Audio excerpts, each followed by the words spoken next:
Cava Reunidas te invita a deleitarte con nuestros vinos Exploradores Nao Victoria. De la viña Biumanet del Valle de Colchagua, encuéntralos en vino tinto y blanco. Saborea las cepas del Cabernet Sauvignon, Syrah, Sauvignon Blanc, Chardonnay y Carmener. El mejor vino chileno a disposición de los magallánicos. Haz tu pedido a los teléfonos 61 2 200 100 o al 569 95 49 0000. Vinos Exploradores Nao Victoria, un deleite al paladar. Polar Comunicaciones, radio, televisión y redes sociales presenta Economía, Investigación y Desarrollo. Participan el empresario Mario Derpich Díaz, el profesor, consultor en emprendimiento y economía digital Alejandro Riquelme Ducci y el exintendente Jaime Jelincic Aguilar. Conduce el periodista Dante Escobar.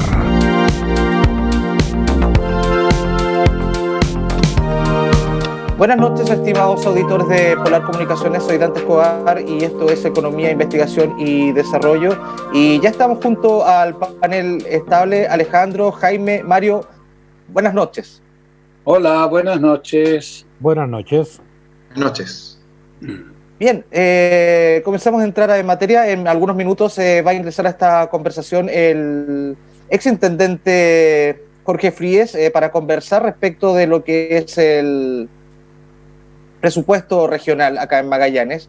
Pero antes vamos a conversar con nuestros panelistas sobre algunos temas de interés que han pasado en economía durante estos últimos días. Mario, ¿qué nos puedes compartir respecto de lo que son los fondos de pensiones? Hay propuestas respecto de que las administradoras entreguen a sus afiliados un porcentaje, un 5%, un 10% de los propios ahorros de los trabajadores.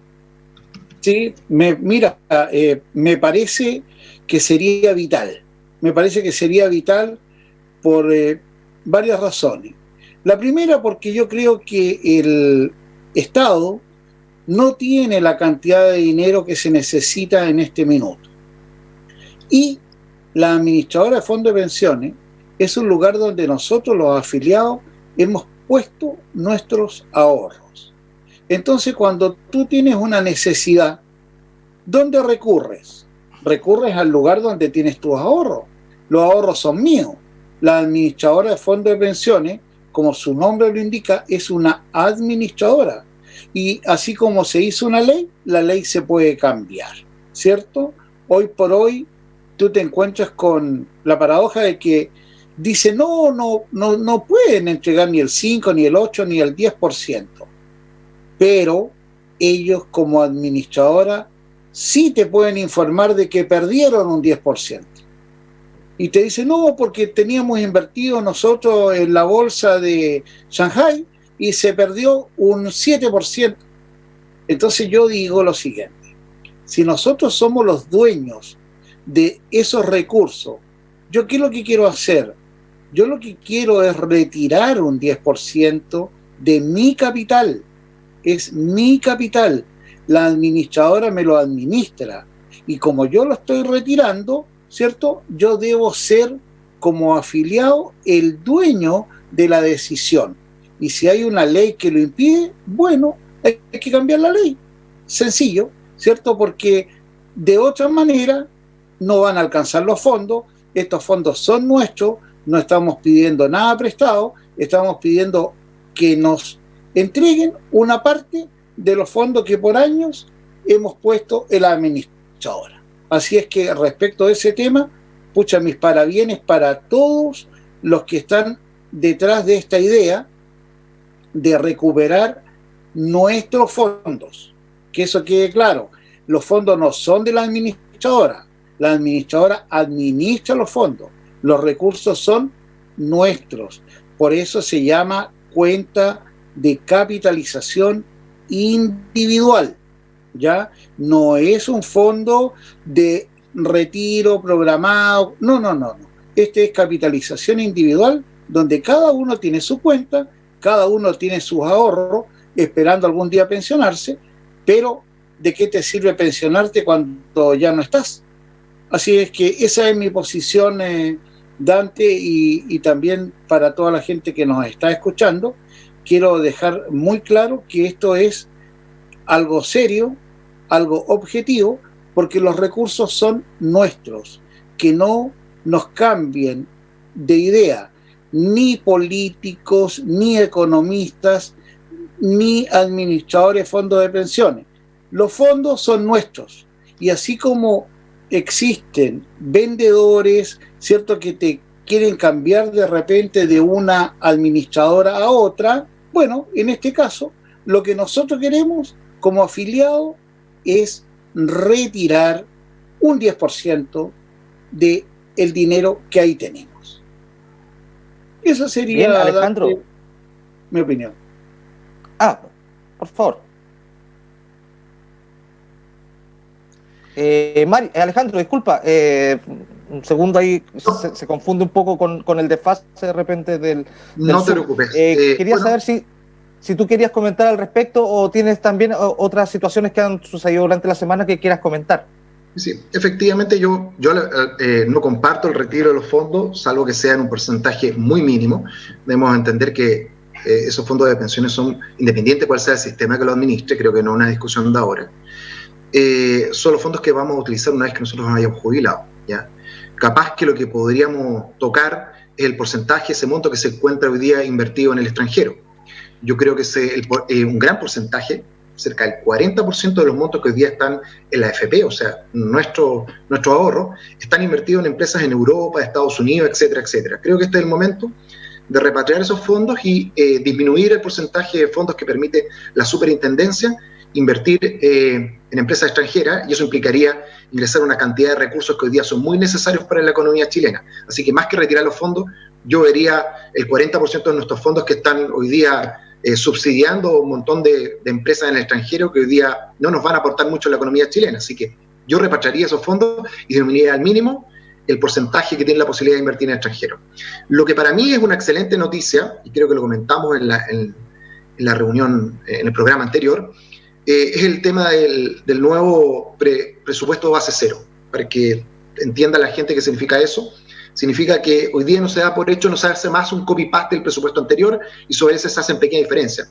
Hoy día el gobierno, salvo aquellos presupuestos que estén dados por ley, se van a tener que justificar cada repartición, por qué quiere gastar esa plata, cómo la va a gastar y dónde la va a gastar. O sea, prácticamente el 35% del presupuesto nacional, que no es menor, porque hoy día prácticamente un cuarto del PIB a nivel nacional lo gasta el Estado, el 25% de lo que producimos todos los chilenos lo gasta el Estado, pues lo recauda, o sea, nos quita a nosotros la plata a través de impuestos y va y la invierte, la administra, podremos alegar si mejor o peor, el 25% de ese presupuesto, de ese 25%, un tercio al menos va a tener que justificarlo cada repartición y vamos a partir de un presupuesto base cero. Nada se va a dar por hecho. De aquí al 30 de junio, el trabajo de Hacienda para determinar efectivamente de eso que se justifica y si hay reasignaciones a glosas presupuestarias para las urgencias que hay hoy día y para poder complementar estos 12.000 millones de dólares en medidas que se requieren de aquí a 2 años plazo. Así que eso para mí es una excelente noticia, que ya no se va a hacer un copy-paste del presupuesto anterior, no se da nada por hecho y aquí hay que justificar las platas que se gastan, porque hoy día cada peso de nuestros impuestos, así como planteaba Mario, de nuestros ahorros en el caso de la AFP, de nuestros impuestos que gasta el Estado, porque el Estado no produce un solo peso, va a tener que ser justificado. Al menos un tercio de ese presupuesto vamos a tener la posibilidad de Hacienda de poder reasignarlo, incluso disminuirlo. Eso para mí es una excelente noticia. Perfecto. Jaime, es su turno.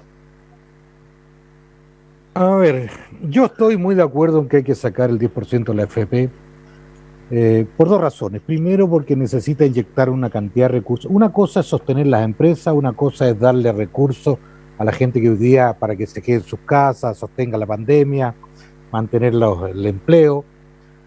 Pero echar a andar la economía es una cosa mayor. Y eso implica capacidad de gasto, capacidad de poner recursos hoy día de liquidez en el mercado. Y la verdad, con los recursos que está asignando el Estado no vamos a tener posibilidad de llegar a eso.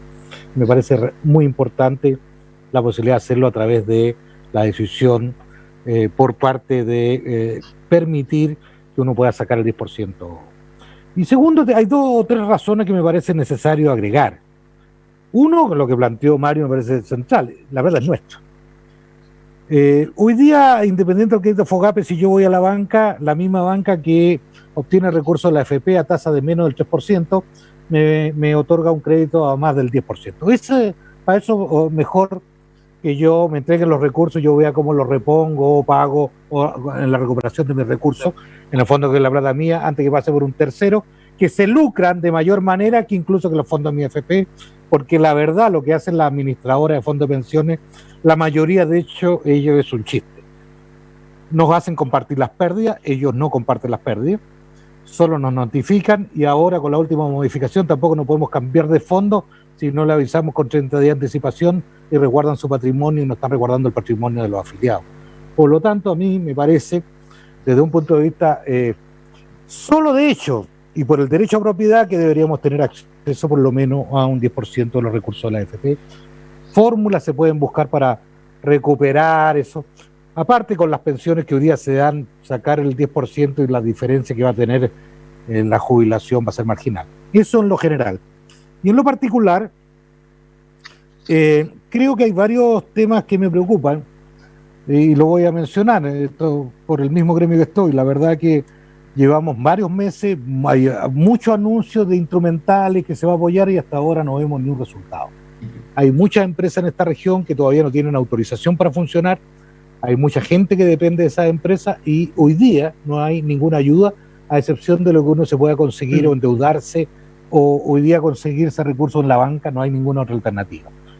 Aparte, los otros beneficios que te dan en el fondo chuteas en cuotas a futuro, la verdad que sigue siendo la carga financiera tremenda y un apoyo real directo del Estado no hay. Y lo tercero, que me parece súper importante ya iniciar el tema de la discusión, esto que acaba de señalar del presupuesto en base cero. Es espectacular, yo también estoy de acuerdo que hay mucha ineficiencia también en el Estado. Pero me gustaría hacer dos precisiones. Cuando haya la caída de un 10% del Producto Interno Bruto, que es lo que más o menos todos estiman, ahora cuando salga nuevo IMASEC seguramente las cifras van a ser mayores al 7,5, al 8,5 que se está discutiendo, pensemos en el orden del 10%. Ese diferencial, ese 10%, ¿quién lo va a pagar? ¿Y cómo lo vamos a pagar? Porque ese es el tema que todavía no hemos puesto en la discusión. Una cosa es que van a faltar un 10% de los recursos que tenemos comprometidos. Teníamos dos administraciones, las dos administraciones anteriores teníamos ya un déficit fiscal, o sea, en los últimos 10 años el país venía gastando más de lo que generaba. Y ahora vamos a tener un 90% de presupuesto. ¿Cómo vamos a pagar eso? Porque no significa que lo paguemos todo. ¿Cómo? ¿Va a ser proporcional? ¿Vamos a pagar parejo? ¿O va a seguir siendo solo la recaudación fiscal como es el IVA al 50%? O sea, hay un tema en discusión que se abre acá de manera relevante. Y ese recorte fiscal, ahí nomás, Alejandro, una precisión. No todas las empresas del Estado solo generan gastos. O sea, tiene que pensar que Codelco es uno de los que más aporta al patrimonio, digamos, y al presupuesto de Chile. También no solamente hace impuestos, sino lo que genera alguna empresa del Estado y algunas concesiones. Pero aquí el tema importante en la discusión es ¿quién va a reducir su gasto en ese 10%? ¿Y cómo va a ser? Porque eso tiene que ser con justicia y equidad. No basta que se recorte parejo. Ese 10% faltante de recursos para el próximo año, tenemos que ser capaces de ponernos de acuerdo de cómo lo vamos a asumir entre todas las regiones, en la estructura del Estado, porque no es lo mismo cortarlo parejo a todos. Ese es un tema que me parece relevante también tenerlo en discusión de aquí en adelante. Bien, estimados, y ya está junto a nosotros el exintendente Jorge Fríes. Bienvenido, exintendente. Muchas gracias por compartir con nosotros acá en Economía, Investigación y Desarrollo. Y le presento al panel. Estamos junto al exintendente también Jaime Jelincic, el economista Alejandro Riquelme y el ingeniero comercial Mario Derpich. Buenas noches, Jorge. Muy buenas noches, gusto saludarles, gracias por la invitación, encantado de poder conversar con tan destacado panel, así que un saludo a cada uno de ellos también, un abrazo grande. Perfecto, Jorge, entonces vamos a seguir con el orden preestablecido. Mario, su consulta para el exintendente. Hola Jorge, buenas noches, ¿cómo está usted? Un placer. Jorge, leía que usted estaba muy preocupado por el funcionamiento del plan ¿cierto?, de zona extrema, el plan especial de zona extrema. Entonces, como usted fue yo diría que el iniciador de este plan, quisiera que explicara un poco a nuestra audiencia de qué se trata y por qué tiene usted hoy día el temor de que este plan especial de zona extrema nos paralice más aún, digamos, la actividad en Magallanes. Bueno, gracias a una larga conversación y en un tema tan fundamental para la región como el presupuesto. Ustedes probablemente lo han comentado, lamentablemente no he tenido la oportunidad de escucharlo en otros programas, saber cuán profundo han desarrollado el tema del presupuesto regional, pero es un concepto general en las regiones extremas. La inversión pública, el gasto que hace el Estado en las zonas extremas, a diferencia de Santiago, a diferencia de Valparaíso, de Concepción, de zonas de Antofagasta inclusive, que reciben mucha inversión privada, la inversión pública en zonas como Magallanes, Aysén, Arica, Palena, tiene un peso relativo muy grande. En eso también tiene mucha experiencia Jaime, que recién estaba conversando, y significa aproximadamente un 70% de la inversión en algunos años. Hay inversiones importantes que se hacen por periodo, pero desde el punto de vista de la permanencia en el tiempo, la inversión pública es muy importante. Lo otro que hay que considerar que Magallanes tiene el 18% del territorio nacional continental, y si le suman la pretensión antártica chilena, llegamos al 62%, pero con menos del 1% de población nacional. Estamos en el 0,9,8%, o sea, 0,98% de la población nacional, y eso es muy importante porque la discusión presupuestaria siempre va de un menos a más. Ustedes saben, y probablemente la gente y la comunidad sabe muy bien, que para Santiago, en el centralismo latinoamericano, las regiones no existen, y probablemente más que ver el gran potencial de este gran territorio y esta gran población y historia que tiene Magallanes, lo que ven que somos el 1% nacional, y en general la distribución se comporta bastante similar a eso. ¿Por qué se planteó en algún momento, yo creo que un esfuerzo gigante que fue el plan de zona extrema, contarle a las personas que fue uno de los motivos principales de la incorporación personal en el gobierno anterior?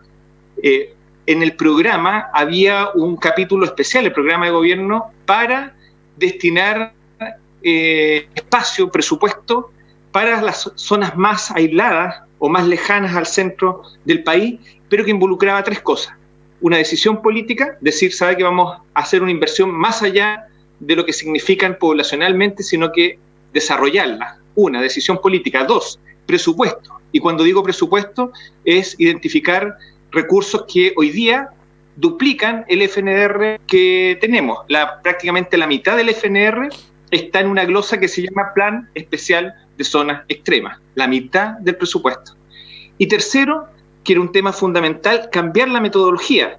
Ustedes saben que todos los proyectos públicos son evaluados por el Ministerio de Desarrollo Social. ¿Y qué es lo habitual que tenemos? Zonas aisladas o zonas lejanas al centro con poca población, es que habiendo 150.000 habitantes que corresponden a una comuna pequeña de Santiago, inversiones de gran tamaño no dan rentabilidad social, así que habitualmente se rechazan, y uno salvaba esa situación con el paso o la autorización presidencial, que probablemente Jaime también se la jugó con eso. Pero eso era excepcional. Entonces aquí se cambiaba la metodología y los proyectos que presentara la región se evaluaban primero en la región, se aprobaban en el Consejo Regional y después tenían una evaluación que no buscaba la rentabilidad social, sino que buscaba la decisión de la región. Así que había un cambio importante, permitía avanzar con estos proyectos. Y se levantó una cartera de proyectos históricos que se venían arrastrando, que estaban en sueños, que estaban en ideas, pero que no se habían podido desarrollar porque no había ninguna posibilidad presupuestaria, decisión política, y no había una metodología que lo respaldara. Se hizo una conversación con más de 2.000 personas de distintos grupos, desde la universidad, población, ex autoridades, desde Edén hasta Puerto William, y se identificaron 36 proyectos. Esto lo hizo distinto la región a Arica y Aysén, que yo creo que fue una gran ventaja en su momento, y se levantó un proyecto presupuestariamente que era aproximadamente de 300, en ese momento 300.000 millones de pesos, más la fibra óptica austral y más lo que entregara el diseño del puerto de Punta Arenas. Y aquí es donde yo entiendo, y tenemos que luchar en Magallanes, grandes obras no se pueden levantar en un periodo gubernamental. Uno entiende que el proyecto región que se hizo anteriormente en el gobierno de Frey con Salles, que siguió después Jaime, uno entiende que hay un proyecto de Estado y no solamente un gobierno de turno, sobre todo si tiene un impacto positivo. Y la región empezó a hacer una inversión en elementos que no se imaginaba, como pavimentar carreteras entre Manantiales y Porvenir, o desarrollar un puerto en Puerto William, hacer un camino nuevo en Hollenberg Río Pérez, poder impactar la cuenca del río Las Minas, poder efectivamente sustentar un proyecto ambicioso de vivienda con una brecha gigantesca que teníamos, y ese proyecto como decreto se promulgó por 4 años y yo creo que hubo una muy buena decisión el primer año de gestión de Piñera de prorrogar este decreto, un decreto especial, es un decreto que no es ley, que es una decisión política del Ejecutivo en decir, ¿sabe qué? Se mantiene este gasto en las regiones. Y finalmente este decreto tiene una duración hasta este año, hasta el 18 de junio de este año, y si no está identificado por un decreto del Estado, simplemente la ley de presupuesto no puede estar como glosa especial. Y cuando está, y lo decía muy bien Jaime, cuando se está evaluando el presupuesto desde cero, obviamente donde se pueda ahorrar o se puedan modificar los gastos, esto a la región le tiene un impacto gigantesco. Ha dicho el gobierno que hay una metodología especialmente hoy día que está levantando el Ministerio de Desarrollo Social, que quiere mantener, como digo, y como sabe muy bien Jaime, que quiere mantener el mango, y se levantó una metodología de zonas rezagadas para todo Chile, no para las zonas extremas, para todo Chile, y se identificaron zonas rezagadas. Magallanes es la única zona rezagada para que es la provincia de Tales, y si no me equivoco es Puerto William o alguna de las comunas de Porvenir. O sea, esta metodología especial, este presupuesto especial, no se puede aplicar a toda la región y tampoco involucra continuidad con aquellos proyectos emblemáticos, como por ejemplo la apertura de lo que es el Seno Última Esperanza con el Quirque, o un nuevo desarrollo portuario en Última Esperanza, con lo que significa cambiar la lógica de distribución de la región. Entonces, yo veo que tenemos un serio problema en la región porque ustedes saben, en este momento tenemos una debilidad importante, eso es todo ampliamente conocido, una debilidad importante del gobierno regional en cuanto a llegada, en cuanto a reconocimiento y respaldo de sus inclusive partidos de gobierno. Hemos tenido 3 intendentes en 2 años de gobierno y eso ante la negociación con un gobierno central es muy difícil. Por eso el que haya terminado y que no se renueva este decreto pone en alto riesgo, tal vez no solamente para el próximo año, sino que en forma permanente, un porcentaje importante del FNDR, que es la inversión más importante que hace la región o toma decisión la región.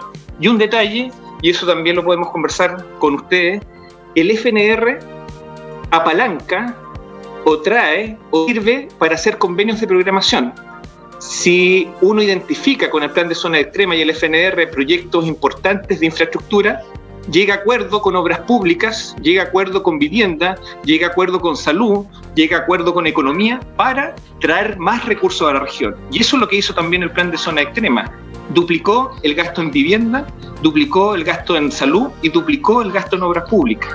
Entonces ustedes se podrán imaginar que si este marco presupuestario no se mantiene, el impacto no solamente del FNDR, el impacto va a ser en los sectores. Así que yo espero que tengamos no solamente la intención. Hoy día el intendente dice, no, vamos a ir con una buena negociación presupuestaria, una buena propuesta, pero el recorte, en el momento en que estamos en el país, puede ser gigantesco, partiendo por el plan de zona extrema y posteriormente por los convenios de programación. Es muy importante para los magallánicos saber, por ejemplo, que Salud gastaba en promedio el gobierno anterior 20.000 millones de pesos anuales. La pregunta es ¿cuánto gasta en este gobierno? Obras Públicas gastaba 80.000 millones de pesos anuales en la región, aparte del FNDR. La pregunta es ¿cuánto está gastando hoy día en la región? Y también Vivienda gastaba alrededor de 65.000 millones de pesos anuales. La pregunta es ¿cuánto está gastando ahora en la región? Si todos esos valores que son inimaginables para el común de todos nosotros se impactan, bajan a la mitad, bajan un tercio, bajan un 20% o bajan a más allá del 10% que decía Jaime, el impacto regional va a ser gigantesco. Perfecto. Bien, nosotros vamos a ir a una pausa comercial y retornamos con la conversación con Jorge Fríes, el exintendente, respecto de lo que es el presupuesto regional. Vamos al corte y volvemos con más de Economía, Investigación y Desarrollo.